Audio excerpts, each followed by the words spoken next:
So Eaton in the industry, we're really trying to push this idea of buildings as a grid. We really want people to start to see their building as a potential energy hub, isolate themselves from the grid as much as they can, become less of a load on the grid, and then they can become prosumers. That's basically it. So it's someone who produces their energy as well as consuming energy. So you fit renewable energy on site, whether that's in the form of solar energy or in the form of something like wind energy, for example. Anything, it all works together. And then you fit battery storage alongside that. Because when you adequately size your solar, you're going to generate a lot of excess of that solar. You're going to meet the demand of the building, and then it's going to go beyond that. We want to capture that excess and use it at a later point. And then in addition to that, you can fit EV chargers to your building and make use of that excess energy at a different point as well. And we want to tie that all together with an energy management system so that the energy flows are optimized as much as possible. We want to know the next day is going to be sunny. We want those batteries to be empty, ready to capture that excess energy. We've got a high demand for charging in the afternoon. Okay, we want to make sure we have availability to be able to charge those cars when we want to charge them. And we want to turn those chargers down when the building load is really, really high. We see the whole building as an energy hub rather than as any individual one component. That's really what we see as what we're driving in the industry at the moment.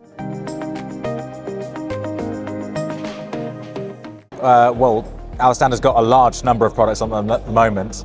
What we're really trying to do is show how much of a one-stop shop we are at Eaton to cover both AC charging products and DC charging products, low power, really, really high power, and then also battery storage as well, as part of the wider, what we call buildings as a grid offer, basically. So on stand at the moment, we've got a duo AC charger, 2 times 22 kilowatts. We've got a 22 kilowatt DC charger, which we've got the mobile version, which you can see right here.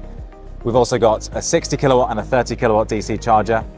And then we've recently partnered with ChargePoint, who also manufacture chargers themselves. So we've got their CP6K charger on site as well, another dual outlet 22 kilowatt charger as well. And then we've got battery storage systems too. So our X-Storage Hybrid is on site as well. So massive array of products, and we're really trying to push that. Eaton, come to us for everything. Power distribution, battery storage, EV charging. So we've got a commissioning challenge on site at the moment. The whole idea of it is we're so ultra confident that the commissioning process is really, really easy that we thought, why don't we just get people to repeatedly do that over and over again through the day?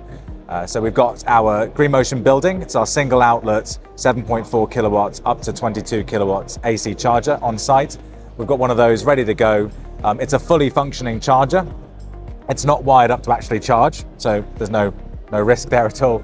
But you can access the commissioning page on that charger. The whole idea is that within 5 minutes, the expectation is from a full factory reset of that charger, someone can have it commissioned and connected to the ChargePoint backend and start a charge session without any issue. So the whole idea is to display that an installer doesn't have to worry about that part. When we've had conversations with installers in the past, what we've realized is that that's the bit they're most nervous about. The install is run-of-the-mill for them, the physical electrical install. The bit that they always have trouble with is that getting it connected to the back end. That needs to be easy, and it always causes them a real pain. So we're here to show it doesn't have to be difficult, it is easy. Do it now on site. And if you are the quickest of the day, then you can get a little pack of Torx screwdrivers. We've got all these little really useful screwdriver set that you can have as a prize. We've had really, really great feedback from both, thankfully, especially around the ease of commissioning. Installers really, really like that it's just super easy to get that all commissioned and set up. From a key decision maker perspective, the fact that everything is so scalable is really, really useful for them. So for instance, they can come in, they can install the chargers at a lower power. If they just, for instance, they don't have the DNO connection they need, they don't have enough capacity to deal with high power chargers at the moment. These chargers are scalable. They can be set up such that initially they are set up at 7.4 kilowatts, but then down the line we can upgrade them to 22 kilowatts. You don't need to have a hardware swap out for that. It's just a rewire, even just a settings change, and you're back up to 22 kilowatts. And they really like that scalability. Obviously, it's a requirement now. The chargers need to be 99% reliable. which is a real challenge, but also it's really important. As an EV driver, that experience of turning up to a charger that's not working can be exceptionally frustrating, especially if you're low power and you're driving around to try to find them. It's less of an experience now, thankfully, because of these government-driven initiatives.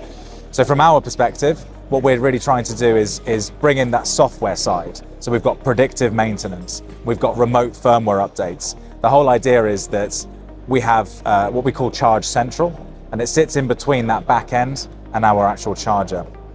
And it's always predictively looking what's going on with the charger at this point. Oh, that fan's running a little bit quickly, or it's running a little bit hot. And it's starting to do that sort of what we call, predictive maintenance. We're looking to see, does the charger need to be updated? Does it need things doing to it? So we can catch those problems before they become an issue and it becomes downtime for the charger. And that's really what we're trying to do to hit that 99% reliability. I'm very excited for the emerging battery technologies that are coming out, because at the moment, the real thing that's holding back battery technology is the weight of it, the size of it, in order for the energy density that comes with that. So as the battery technology improves over time, we're getting more bang for buck, more energy per kilogram, and that's going to help with EVs. It's going to make them lighter, it's going to give them more range for the same weight, and it's going to help with battery storage systems for buildings as well. We don't have infinite space. We can't.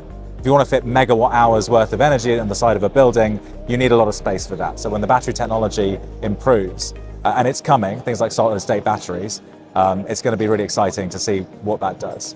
And then there's also ultra high-powered charging as well that's coming. So MCS charging, megawatt charging. That's really, really interesting to see what's going to come in that space as well.